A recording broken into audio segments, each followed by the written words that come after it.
This is the download from Sounds Profitable, your daily source for the essential news in the business of podcasting. I'm Gavin Gaddis. Here's what you need to know for today, Wednesday, September 11th. First up, remembering Todd Cochrane. Earlier this week, Raw Voice and Blueberry founder Todd Cochrane passed away suddenly while traveling back from visiting his family. A full obituary co-written by James Cridland and Cochrane's longtime co-host Rob Greenlee can be found with a link in today's episode. Tom Webster shares his own experiences as the podcast industry remembers Cochrane. The first podcast Webster ever listened to was Cochrane's Geek News Central nearly 20 years ago. Since then, Cochrane had been a friend and confidant, sharing a deep passion for podcasting in general and creators specifically. A quote from Webster's article, quote, "Todd would work tirelessly to keep podcasters going, not because it was good for business or so that he could monetize. Todd worked to keep podcasters podcasting because he understood the central truth of podcasting. It can change your life. It changed the life of a senior chief coming out of the Navy in the mid-2000s.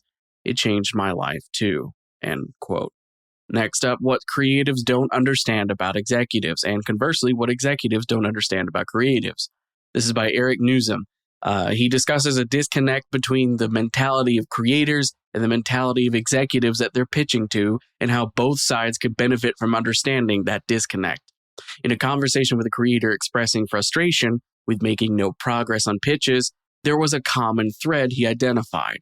The ideas that were pitched on their artistic merit as good ideas, not on their business viability. Meanwhile, on the executive side of the industry, a podcast pitch is largely evaluated on its potential for recouping costs, a mindset that makes celebrity-hosted podcasts such an enticing investment, a known quantity with an established fan base. Risk trumps merit in the business world. Creatives could stand to incorporate profitability into their pitches, while executives could benefit from processing the idea that phrases like "bring your best ideas" reads as "explain your idea's editorial merit to creators." Next up, in court filing, Google concedes the open web is in, quote, "rapid decline," end quote. In a bit of a paradox, Google has pushed back against negative coverage of their AI search summaries with claims that users love AI overview and it hasn't been decreasing clicks through to actual websites.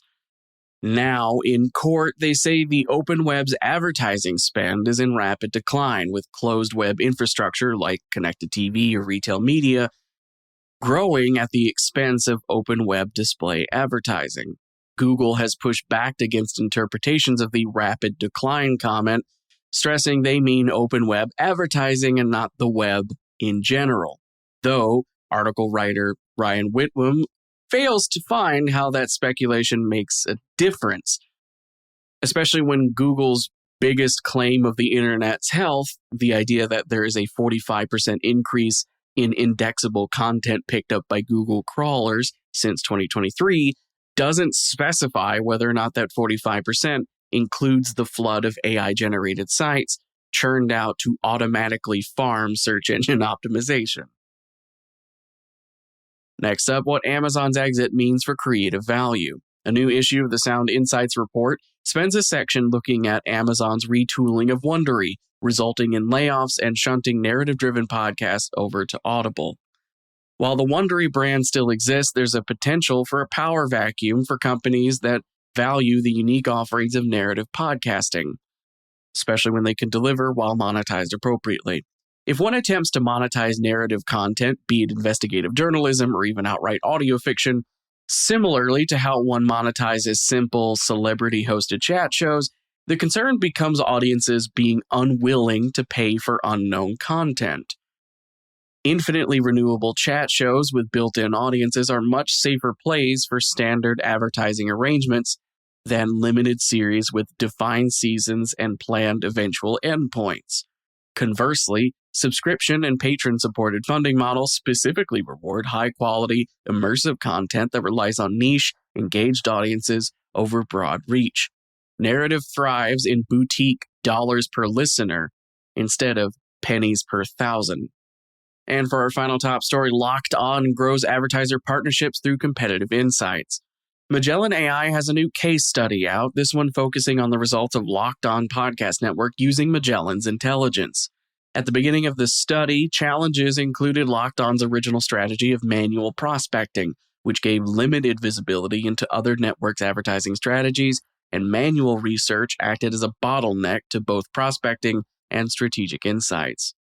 Since Locked On adopted Magellan AI, they say data-driven prospecting reportedly cut Locked On's advertiser identification and outreach time. Win rates went up as spend pattern data helped time and tailor pitches, and competitive insights gave a leg up in winning advertiser attention. As for the rest of the news, the final deadline to enter Audio UK's Audio Production Awards is next Wednesday. That's September 17th. And a reminder that the Pay What You Want scheme is still in effect for creators who might need help with entry fees. Podscribe has a couple new updates, including now displaying country breakdowns of YouTube simulcast podcasts, as well as the ability to tweak YouTube modeling, such as tweaking how much a YouTube view counts versus a podcast download in your reports. Speaking of YouTube, their much-teased multi-language dubbing tool has launched to everybody on the platform after several demonstration videos by top creators. For example, Mr. Beast, Mark Rober, and the Grumps have all uploaded dubbed content via a pilot program. Lemonada Media has renewed Julia Louis-Dreyfus's Wiser Than Me, as well as announced the upcoming series Don't Listen to Us, in which married couple Mandy Patinkin and Catherine Grody deal out advice to their audience similar to how their viral TikTok account does, which is, for my money, one of the most heartwarming things you can follow online. Just saying. New Hampshire Public Radio has dropped a new episode of the true crime podcast Bear Brook, detailing how investigators solved a final mystery in the case. And Variety has a new feature piece digging through ABC News' recent upping of their investment in true crime podcasting. As usual, you can find links to everything I've mentioned in today's article by going to soundsprofitable.com, heading to the download section, and you can find every single episode as a post. Or you can take the link in today's episode notes and go straight to today's issue. You could also subscribe to the newsletter while you're on the site. The download is written and produced by myself, Brian Barletta, and Tom Webster. For Sounds Profitable, I'm Gavin Gaddis, and I'll see you tomorrow for the download recap.